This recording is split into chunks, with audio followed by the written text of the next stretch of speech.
Hi there, my name's Amelia and I'm an occupational therapy student. Today we're going to be discussing the importance of foot care in diabetes management. So sometimes people with diabetes who have high blood glucose levels over an extensive period of time may experience a loss of sensation, which impacts their ability to feel touch, pain, and temperature. Because of this, it's important to inspect your feet every day for blisters, burns, and open wounds. An easy way you can do this is by pairing a foot inspection with an activity you do every day, such as taking off your socks and shoes at the end of the day.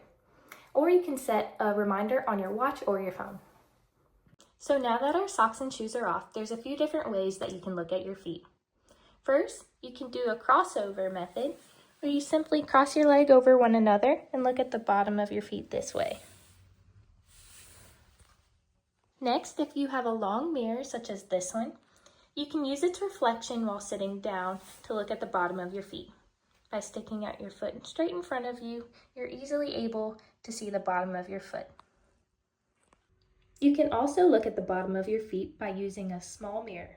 I suggest using a little plastic one instead of a glass one since it will be placed on the floor. You can look at the bottom of your feet by simply raising your foot up and looking at the reflection in the mirror. If you have difficulty seeing your feet, ask a family member or friend to look at the bottoms of your feet for you and even take a picture. Taking a picture can also be good to show the progression of any blisters, burns, or open sores on your feet. Let's talk about the different aspects of taking care of your feet. Wash your feet every day using warm water and a gentle soap. When you test the temperature of the water, use the back of your hand.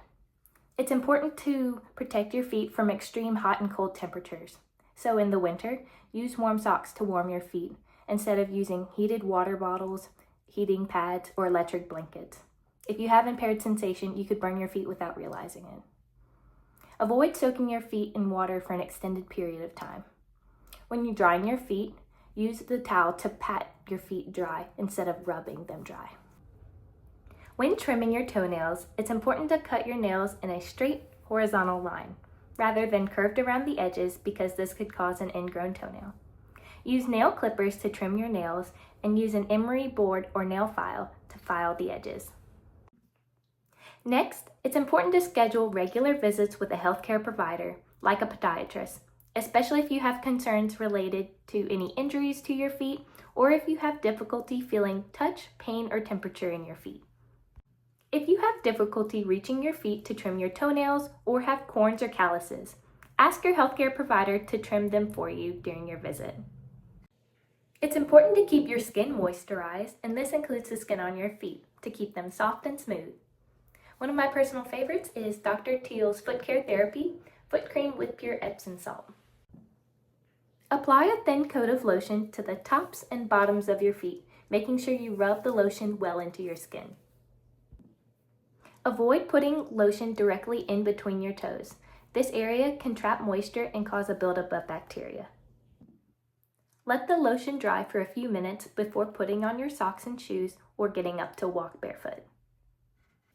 It's important to wear comfortable socks and shoes that fit well and to avoid going barefoot to prevent injury. Before putting on your shoes, make sure there's no objects in your shoes and that the sole is smooth. Lastly, avoid sitting down for too long, especially more than 30 or 45 minutes at a time. It helps your circulation to take movement breaks. Some examples of movement breaks can include wiggling your toes, kicking your ankles, kicking your feet, or taking a brief walk. That wraps up today's video on the importance of foot care in diabetes management, and thank you for watching. Keep on living well with diabetes.